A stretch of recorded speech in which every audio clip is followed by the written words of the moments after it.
Final Jeopardy. The category today that you deal with is the solar system. Sounds simple?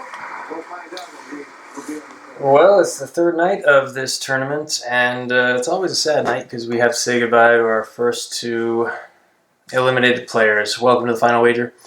I'm Keith Williams, and first and foremost, I got to give a shout out to Jill.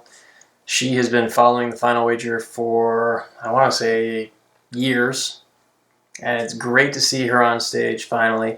And she played a great game tonight, 14-8, and I loved watching her put the buzzer down after both Hannah and Ian had incorrectly responded to that $2,000 clue. She knew that she had it locked up and she didn't need to do anything stupid.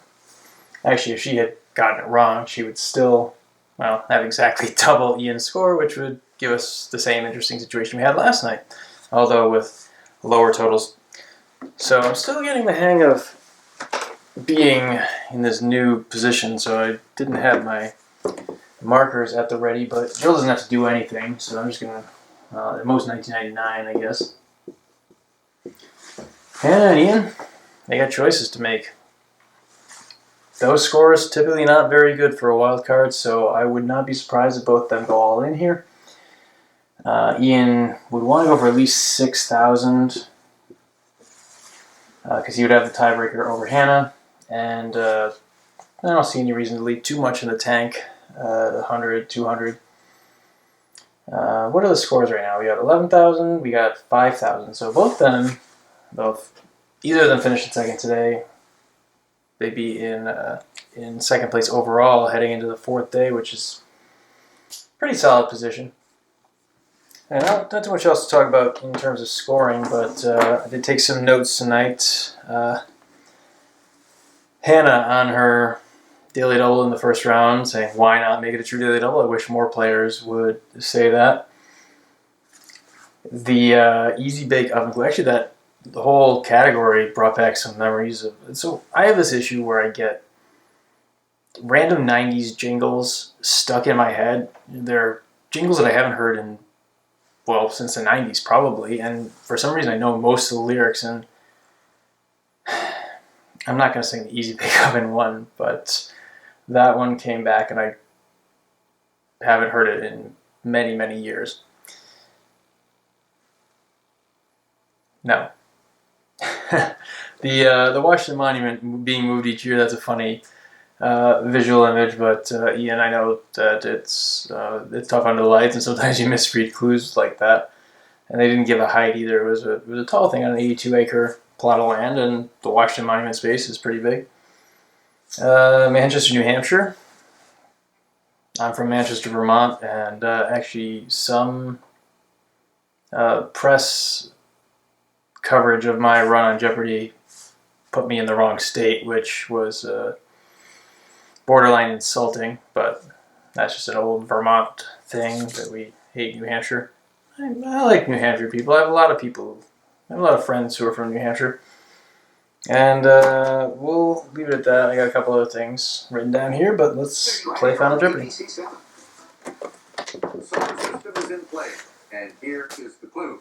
Its surface features include ones named for Margaret Mead, Josephine Baker, and Cleopatra. 30 seconds, players. Good luck.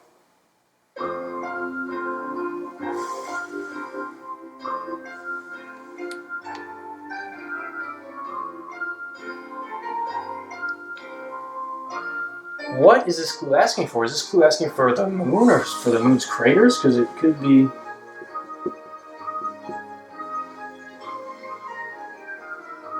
its surface features. I'm going to put... I think the moon would just be okay here, assuming it is the moon. We'll start with you, Hannah. You had 6,200. You were in third place, and you went to a male planet, I guess, Mars. And so it'll cost you $61.99. Oh, darn. It's so Venus? Over to you now. Did you get anything written down? No. And it looks like you were going for Pluto. And it cost you everything, dropping you to 0. Over to Jill Gilbert now. She had the lead, 14,800, and her response was Ganymede. No. The planet that we tend to associate with women? Venus, yes. Isn't it easier after we get the response out there? Let's see what it cost Jill. Nothing. She's going to be a semi-finalist. And we have another quarterfinal match right here tomorrow. We'll see you then. That's great. Congrats, Jill, on a well-deserved win. And writers, that was a terrible clue. That was just awful. What were you asking for? Oh, ones? What are ones? Craters? No, probably not, because Venus is, well, I mean, it has a solid surface, but certainly wouldn't be. What are the ones? Are they spots? Are they locations? Are they Venuses? Because that Venuses would be the only thing that fits that clue. I hate when terrible clues show up on Jeopardy. Unless I misread it. If I misread it, please let me know, because I would love. I mean, it's hard enough under the lights, and so I really have no excuse here. So, but I didn't pull together the 3 women thing. Not going to make any comments about that. The other things I want to mention: the Cicero clue. There's an old story that after Cicero was, I think he was beheaded, but then his hands were chopped off and placed on the podium in the Roman Senate because they moved so many people, and now they were not anymore. I can't remember the exact story, but man, to have powerful hands like that, that'd be great. And we saw 2 clues tonight that I very recently, the subject of which I recently mentioned on this show. They had the Nat King Cole and Natalie Cole. I'm surprised it just took the Coles, and Jonestown, run by Jim Jones, who I couldn't remember last time. But usually when I think of Jim Jones, I think of the rapper. Bolden! It's late. I should go to sleep. That's enough out of me. We'll see you tomorrow for quarterfinal number 4. We'll find out dead endies of 6 of our semifinalists. Hope you'll join me then, right here on the Final Wager.